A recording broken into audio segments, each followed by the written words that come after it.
Donc je suis en train de vous faire voir l'aéroport le plus célèbre, là où on fait le trafic de drogue et autres. C'est ici à cet aéroport. Et c'est ce que vous allez voir. Je vais maintenant vous montrer. Vous savez, quand vous arrivez, il n'y a pas de souci. Quand vous arrivez, il n'y a pas de souci.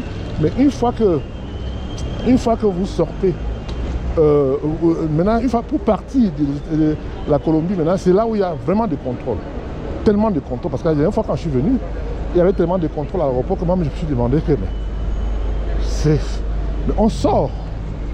En fait, dans les autres aéroports, en principe les États-Unis par exemple, ou les aéroports que je maîtrise très très bien, ben, il n'y a pas tellement de contrôle quand vous partez.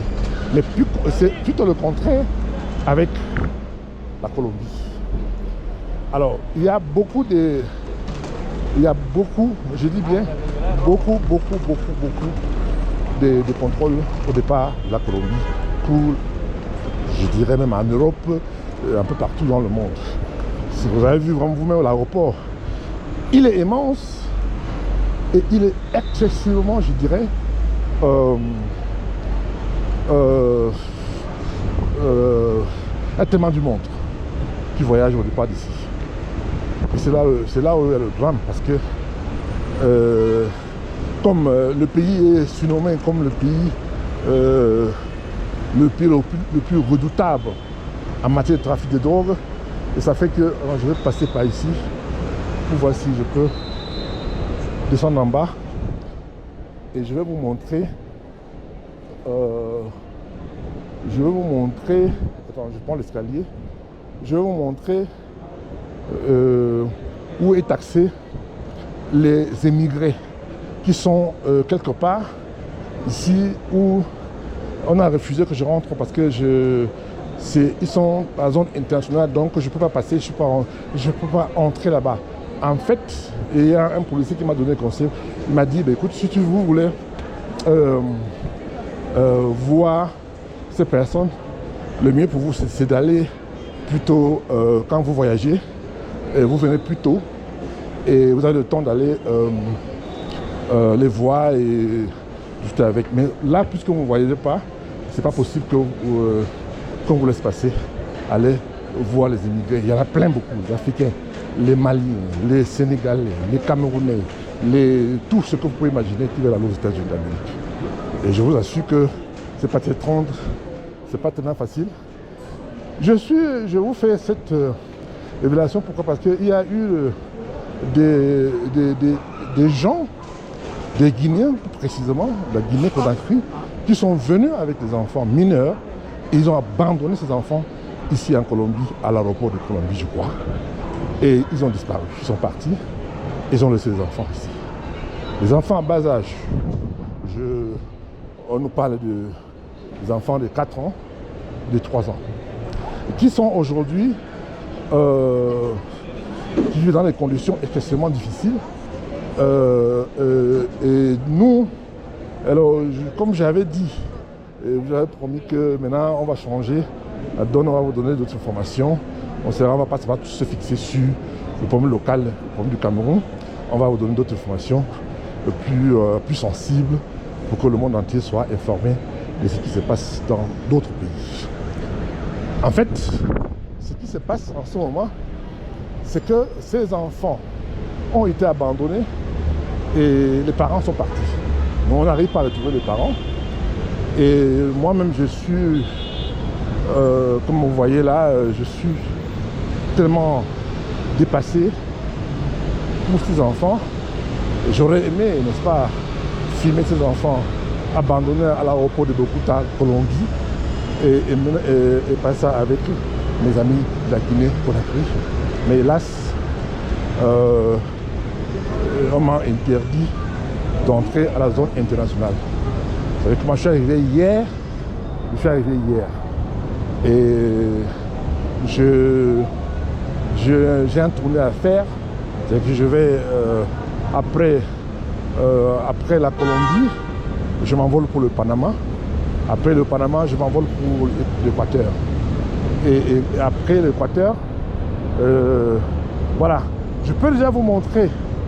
Voilà, vous avez vu ces vitres là. Les vitres que vous voyez là en face là. Oui, là en bas là. Bah, voilà, ça c'est la zone internationale. Ça veut dire tout simplement que quoi?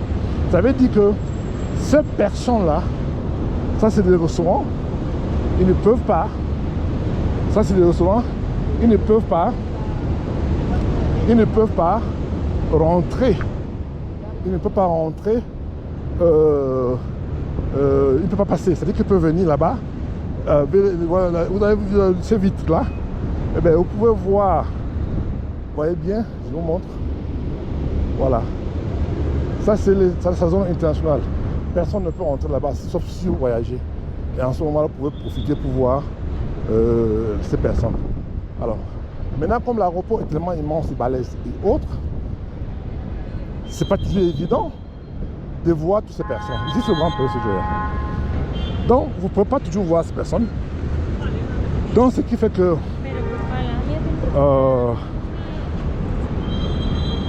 donc, ça fait que ce n'est pas évident. Donc, je vais vous faire voir. Je crois que peut-être que à travers, je crois, ces vitres là, vous pouvez peut-être voir quelques Africains là et qui ne peuvent pas sortir des zones internationales. Et c'est pas parce qu'ils n'ont pas des passeports, ils n'ont pas de visas. Et c'est pas évident. Alors maintenant, après ici, je vais vous montrer. J'irai peut-être, je vais vous montrer aussi on m'a déjà donné l'information, là où se trouvent les autres immigrés, l'Amérique, les latinos, comme par exemple le Venezuela, machin et tout. Voilà, c'est ici. Vous voyez bien le restaurant là. Vous voyez bien tous ces restaurants là où il y a les gens qui sont assis là-bas. Voilà, c'est là où la plupart de ces immigrés viennent manger. Voilà, c'est ce qu'on m'a montré, on m'a dit. C'est là où ils viennent manger. Je ne sais pas si vous pouvez voir. Attendez, je vais essayer de voir si vous pouvez remarquer que les immigrés. Mais c'est que je peux vous promettre que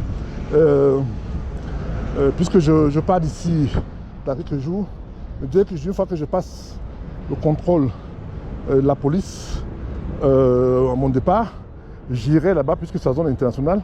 Donc j'irai là-bas et puis je vais vous montrer où voilà. Vous pouvez remarquer qu'il y a quelques immigrés là-bas, là.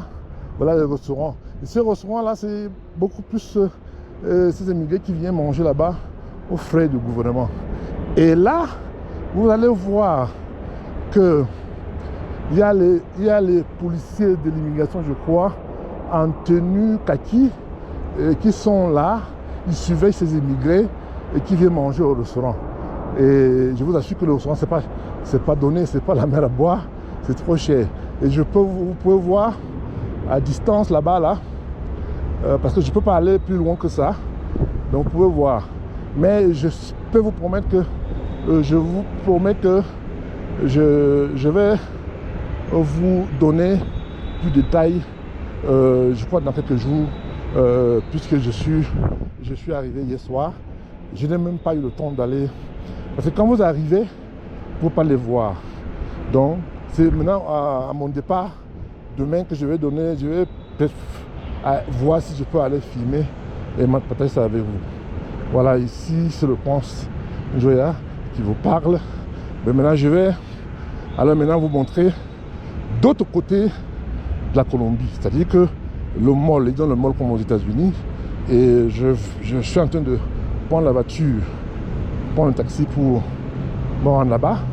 Et je vais partager le mall de Colombie avec vous. Je vous promets que après le Panama, l'Équateur, je ne suis pas sûr que j'irai en Équateur, et je serai à Dubaï. Et à Dubaï, je vais vous montrer l'autre côté, la ville de Dubaï. Je ne veux pas seulement vous montrer les gratte-ciel, la belle vie à Dubaï, mais j'irai plutôt dans les quartiers où, comme nous appelons, le bidonville.